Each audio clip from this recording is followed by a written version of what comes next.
철학, 더 작게 보면 동양 미학 예술 철학이 이제 제 사실 주 전공입니다. 그런데 살다 보니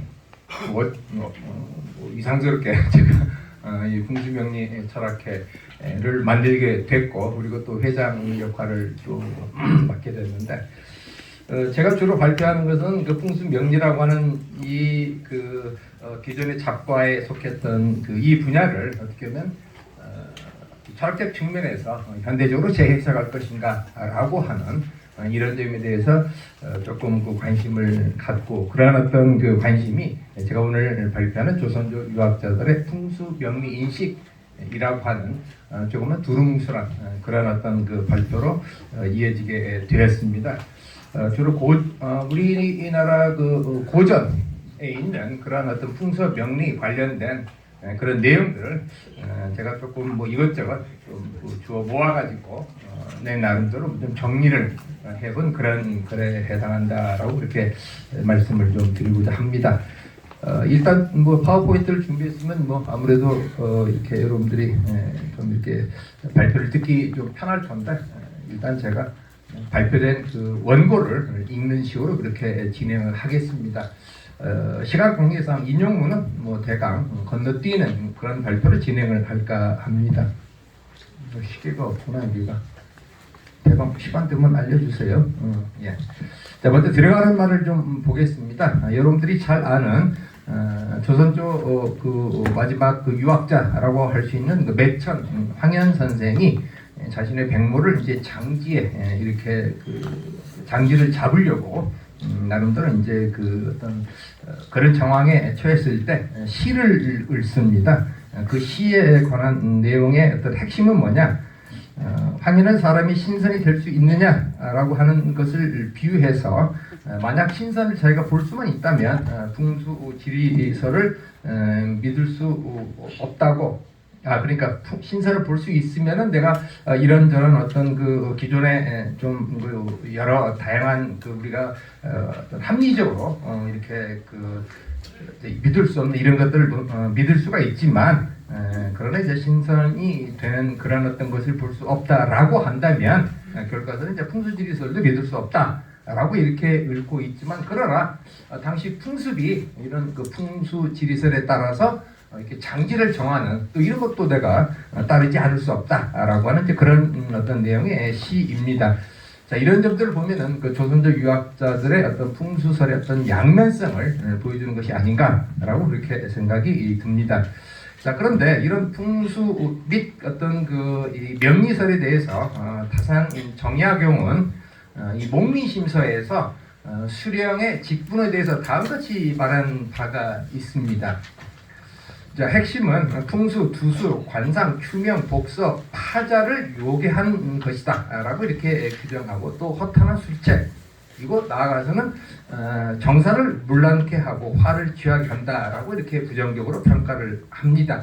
자, 그런데 이런 발언들은 역설적이게도 당시 조선 사회에서 이 분야들이 민간 사회에 상당한 영향을 끼쳤다라고 하는 것을 또 입증한다라고 이렇게 보여집니다. 자, 율곡 이희 선생은 풍수설에 대한 다음과 같은 견해를 피력하는데, 이와 같은 풍수설은 아마 조선조 유학자들의 어떤 풍수설의 핵심을 보여준 것이 아닌가라고 이렇게 표현이 보낼 수가 있습니다. 그분을 좀 중요하니까 이것만 잠깐 보겠습니다. 풍수설을 항상 논해야 말하기를, 인간의 죽으면 정신이 이미 흩어지고 혈맥이 이미 고갈되어 남은 형에는 호목 사회와 같을 뿐이니 어찌 산천의 기륭으로서 자신에게 화복을 끼치는 것이 되겠는가? 부모가 돌아가신 이후에 치성을 드리는 것은 오직 제사뿐이다. 만약 장지를 선택하는 경우에는 다만 가산 뒤에 점하는 것이 옳다.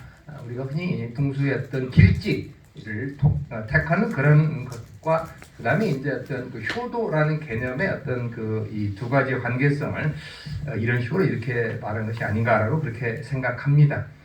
자, 하지만 이의 발언과 달리 조선조는 그 어떤 시대보다도 풍수설이 득세한 시대이면서, 특히 조선조 후기에 오게 되면은 산송 같은 그런 것을 통한 많은 폐단이 발생한 시대였는데, 그 핵심은 바로 길지를 통한 발복놀이에 있다라고 그렇게 말할 수가 있습니다. 명리설의 경우는 풍수설에 비해 상대적 영향이 덜했지만 유학자들은 성리학의 이기심성론 차원에서 이와 같은 명리설을 문제 삼곤 하였습니다. 특히 정명론 사유에서 벗어난 인간의 어떤 바른 명에 순응하는 그런 정명이 순응하는 것에 대한 의미를 논하곤 하였습니다.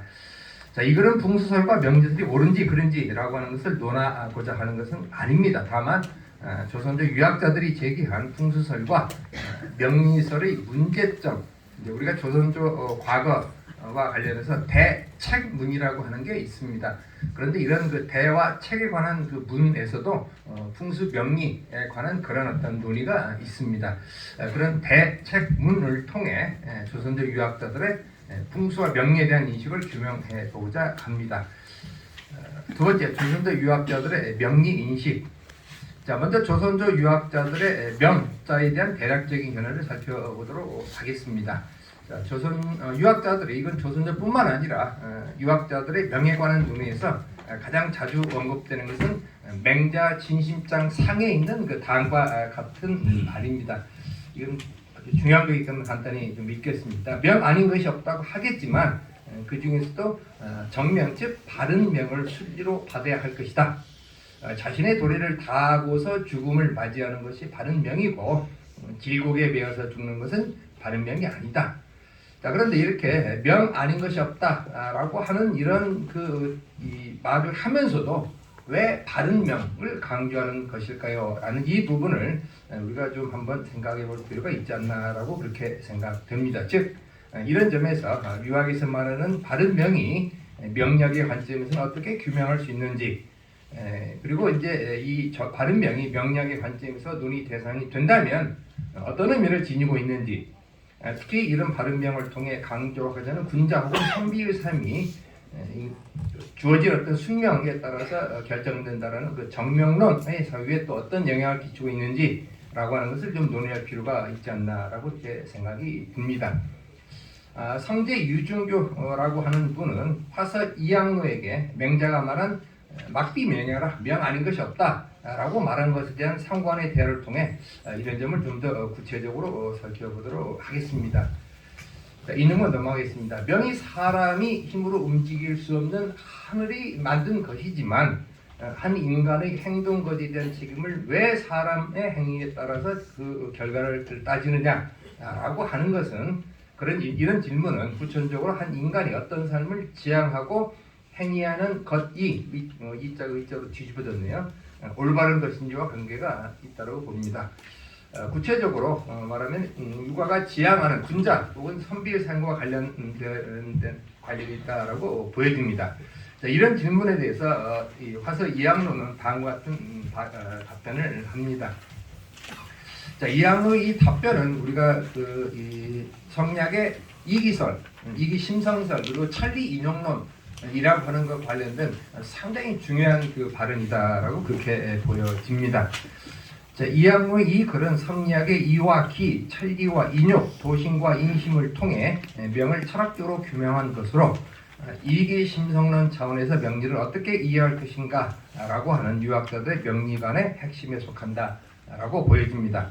명을 리에 근원을 두었다라는 것과 기에서 나온 것이다라고 진단하는 것은 이기론 차원에서 명을 이해하는 것에 속합니다. 자, 우리가 명리 차원에서 다루는 올해 삶과 일찍 죽는 것, 강함과 약함, 빈과 부, 빈궁과 영단은 기에서 나온 것에 해당이 됩니다.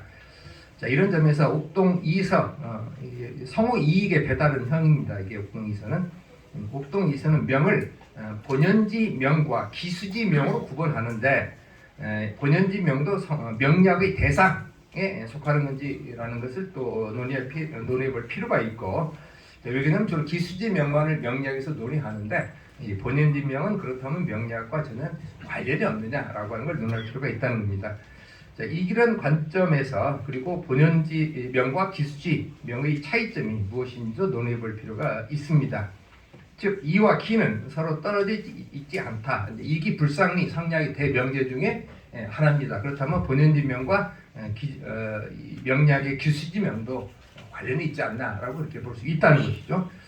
자, 이렇게 이기불상리라는 관점에서 본다면 번연지명은 이제 천명지명이라고도 합니다. 번연지명과 기수지명, 즉 사생유명지명은 서로 영향을 주고받을 수 있는 그런 관계성이 있다는 점을 우리가 좀 고려할 필요가 있다라고 보여집니다. 자, 이런 점에서 이양로가 바른 명을 하늘에 있는 것은 사람의 힘이 미칠 수 없는 것이기 때문에 그 바른과 바르지 않음을 묻지 않고 모두 순응하여 받아들여야 하며 그것들을 동시에 바른 명이라 한다라고 규정하면서 명을 세운다라고 임명에 또 임명을 바라는 것에 주목할 필요가 있습니다.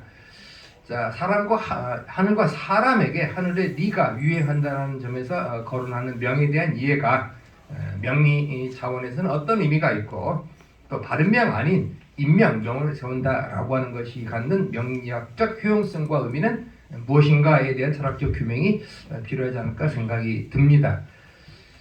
자, 하늘과 사람을 둘로 나누면 안 되고 사람이 하늘에게 그런데 안 되는데 하늘이 사람에게 의지함이 있다라고 강조하는 것은 인간이 후천적으로 존철리 거인육한 상태에서의 인명이 갖는 효용성을 강조하는 것입니다.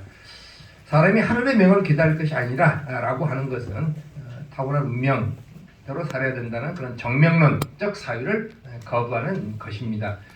자, 윤기는 대책문을 통해 이기론 차원에서 바른 명에 대해 다음과 같이 논한 적이 있습니다. 이게 이제 조선조 대책문과 관련된 그 명리적 어떤 그 사유의 대표적인 문장입니다. 자, 이상과 같은 이기론 차원에서 명에 대한 질문에 답을 구하는 것은 대책문의 단골 문제이기도 합니다. 여러분들이 이 인용문에서 이렇게 대책문 관련된 그 질문을 한번 나중에 한번 꼼꼼히 좀 살펴보시기 바랍니다.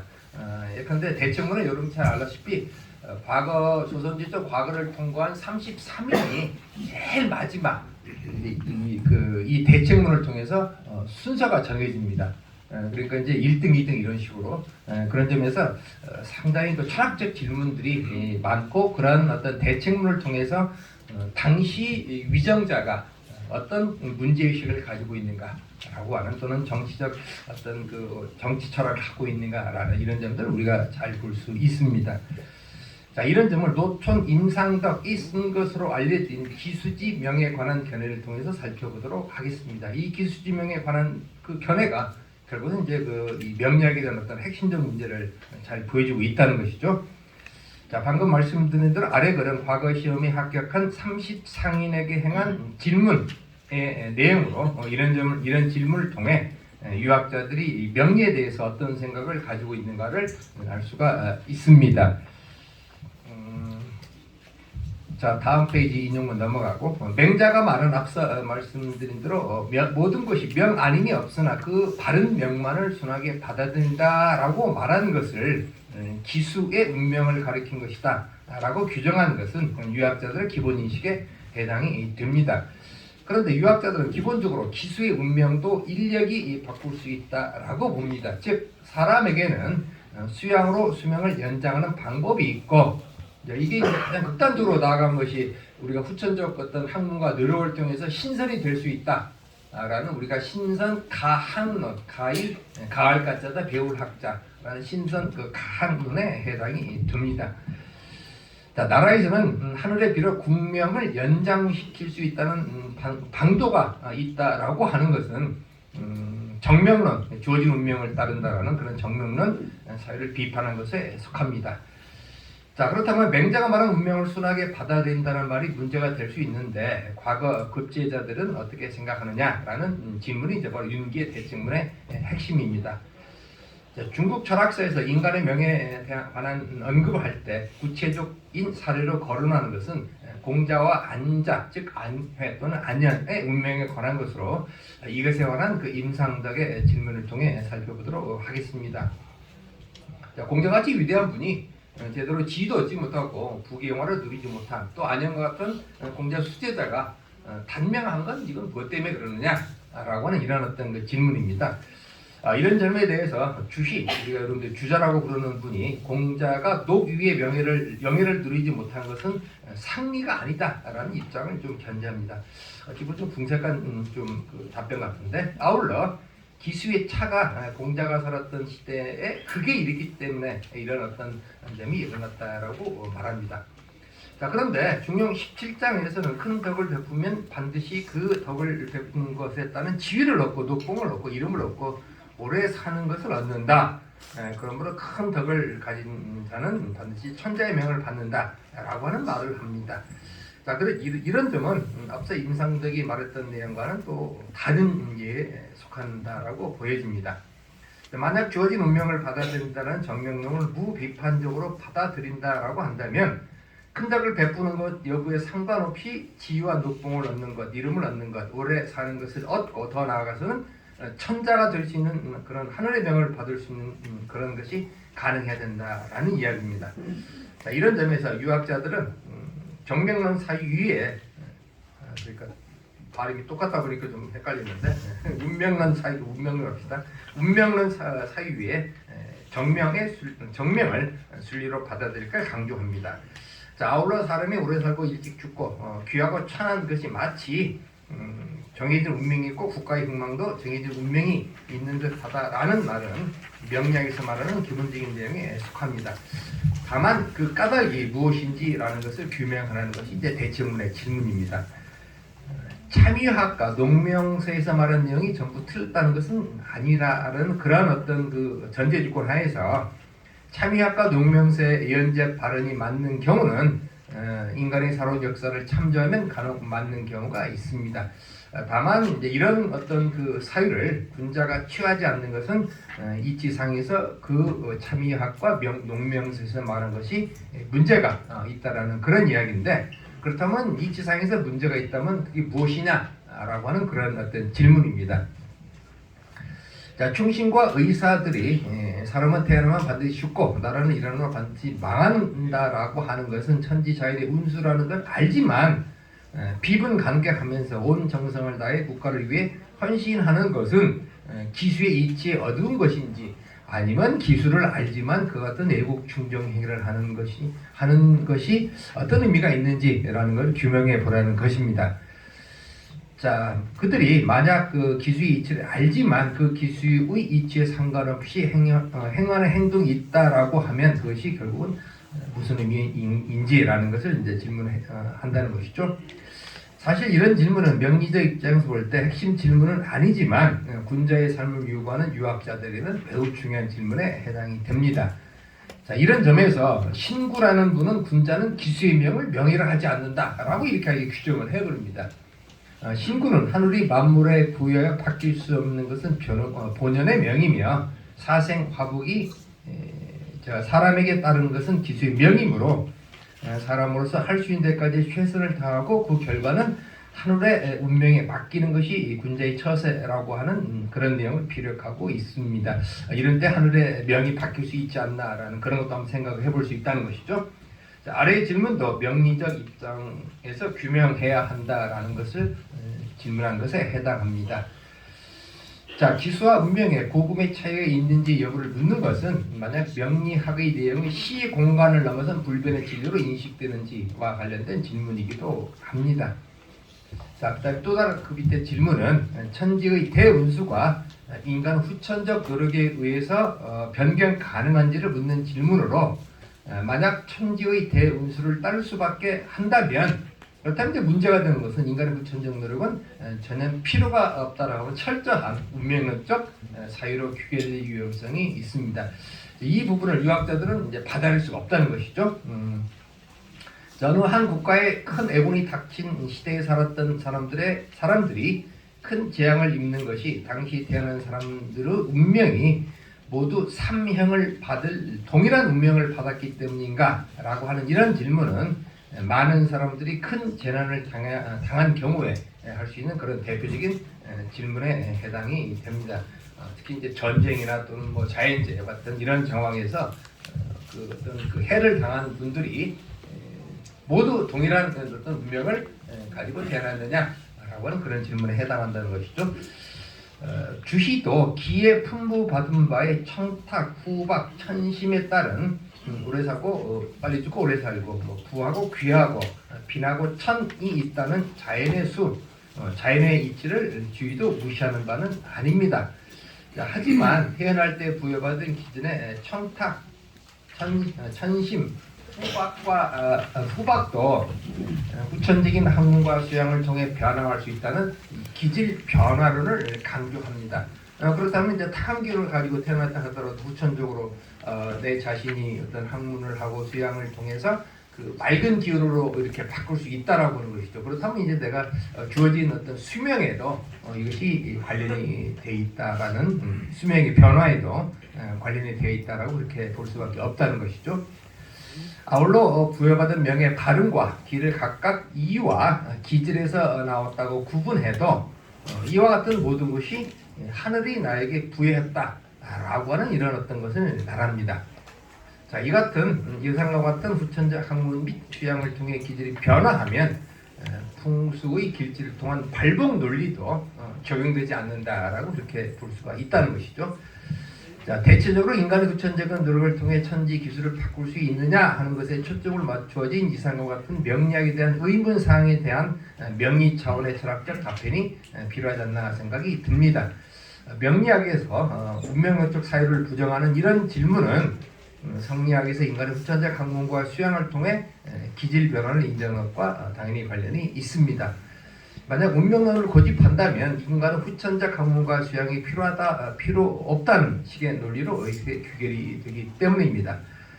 자, 이밖에 공자는 조문도 석사 가이라고 하면서 도를 아는 것, 듣는 것과 관련된 생순 사안 차원의 생사 문제를 거론하고, 자, 자아는 공자에게 선천적으로 분포하던 명에 대한 순수 차원에서 사생 유명과 부귀재천한 말을 들었다라고 하는 이런 말을 합니다. 이 같은 공자의 사유를 명리적 관점에서 어떻게 규명할 것인지라는 것도 고려할 필요가 있습니다. 그리고 특히 다산 같은 경우가 주목을 하는데, 이 같은 중국 땅에서 형성된 명리학의 기술을 조선 땅과 기후가 다른 또 방위가 다른 그런 조선 땅에 적용한 것에 대한 문제점에 대한 인식도 필요하다라고 생각이 듭니다. 이 부분은 이제 주 30일에 있는 제가 이전에 발표했던 그거를 좀 참조를 해보시기 바랍니다. 자, 다음은 조선조 유학자들의 풍수 인식에 대해서 개략적으로 좀 살펴볼까 합니다. 자, 조선조 유학자들의 풍수설에 대한 어떤 긍정과 비판, 그리고 중국 유학자들의 풍수설의 어떤 대체를 알 수 있는 것은 다산 정약용의 풍수집의를 통해 그 구체적인 것을 알 수가 있습니다. 이 부분은 오늘 김덕기 선생이 이 풍수집의의 발표를 하니까 좀 참조를 해보시기 바랍니다. 그리고 풍수에 대한 대책문으로서는 그 손명래가 쓴 풍수책이라고 하는 그 글이 있습니다. 손명래는 풍수책에서 학문에 힘써 바른 도를 밝혀 무당, 승려, 관상가, 잠장이의 삭된 학술보다는 더 참담한 풍수설의 표현을 막고 소홍, 맹자 등이 가르친 육아의 지리를 따라 백성을 화합하면서 천맥을 주맥으로 삼아야 한다라고 하는 그런 풍수설에 많은 문제점을 지적하고 있습니다. 후천적인 학문을 통해 성인이 될 수 있다는 육아 입장에서 풍수설을 전적으로 믿어서 발생할 수 있는 문제점을 단적으로 거론한 것은 유백규라고 하는 분이 풍수는 무엇인가라는 그 근원을 캔다라는 원풍수라고 하는 글입니다. 유백규는 풍수설이 갖는 문제점을 다양한 측면에서 거론하고 있는데, 특히 육아에 성인들이 하고자 하는 큰 욕심의 관점에서 비판을 하고 있습니다.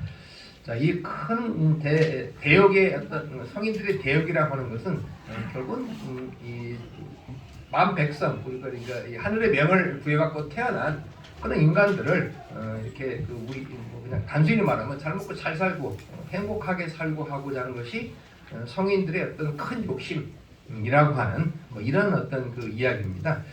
자, 그런데 이제 그런 점을 통해서 이제 풍수설의 어떤 문제점을 지적을 한다는 것이죠.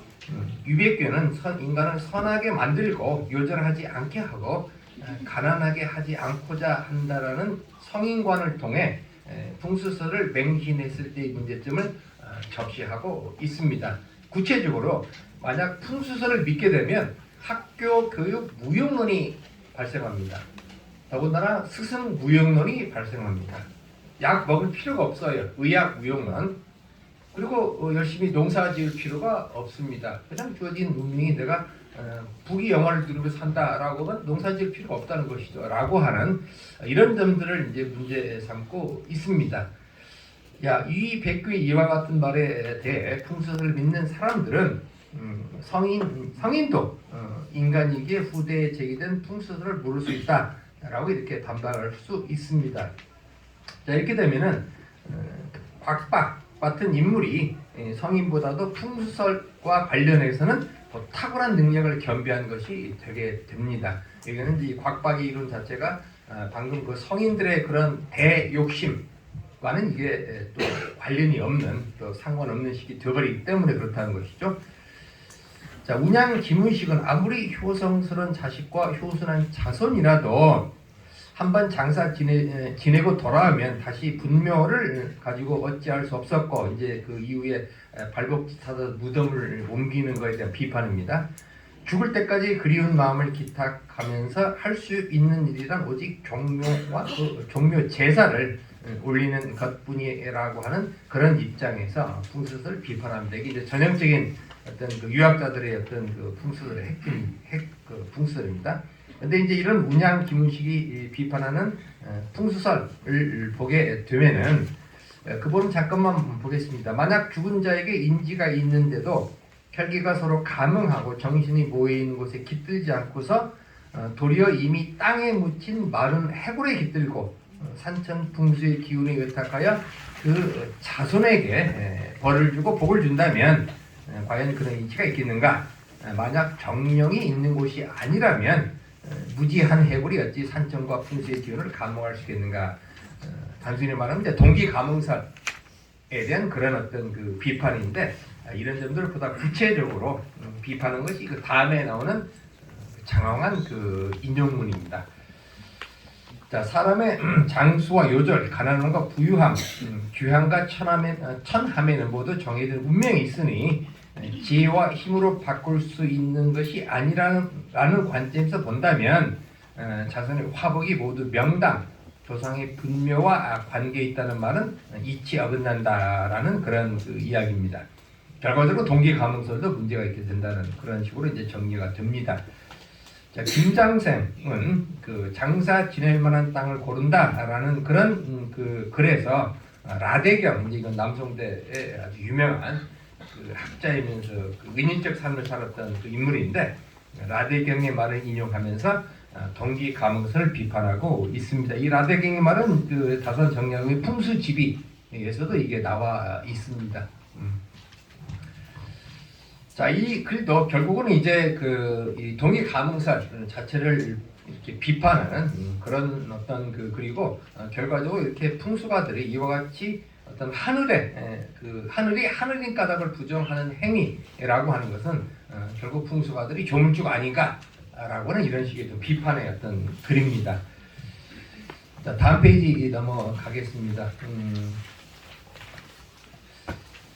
자, 다음 페이지 이거 나오는 말 바로 윗부분. 조선조 유학자들 분수 인식은 하늘의 이치에 어긋난다는 점에서 문제가 있다는 점을 이제 그 지적하는 것입니다. 아울러 동기감응설 및 동기감응설 황교에 놀리고 특히 풍수설을 맹신했을 때 학교 교육무용론, 스승무용론, 의학무용론, 농사무용론과 같은 이런 것들이 그 제기될 수 있고, 그렇다면 이런 것들을 어떻게 또 우리가 풍수 차원에서 규명할 것인가라는 것을 고민할 필요가 있다고 보여집니다. 나오는 말 간단히 읽겠습니다. 시간이 좀 거의 다 된 것 같은데, 조선대 유학자들의 풍수와 명리에 대한 비판적 견해는 주로 조선대 후기에 나타납니다. 이런 점도 우리가 좀 주목을 할 필요가 있어요. 특히 풍수 쪽에서 더욱 심하게 나타납니다.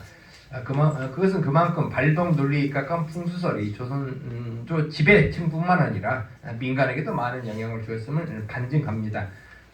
특히 산송 등과 같은 이런 점들입니다. 자, 물론 유학자들도 풍수 명리가 모두 틀렸다라고 하는 것은 아닙니다. 근데 다만 이제 그와 같은 것을 절대적 진리라고 맹신하고 혹세무민하는 것을 문제 삼고, 특히 이제 성리학의 이기론, 심성론 차원에서 군자라면 이것을 추종해서는 안 된다라는 점을 강조합니다. 따라서 이런 점과 관련된 이게 신성론 차원에서 풍수명리적 어떤 사유를 좀 우리가 좀 규명할 필요가 있지 않나라고 이렇게 생각을 하게 됩니다. 자, 그다음에 마지막 우주 자연의 기운의 인간의 기름하기 결정된다는 걸 기준으로 볼 때 풍수와 명리는 하나이면서 둘입니다.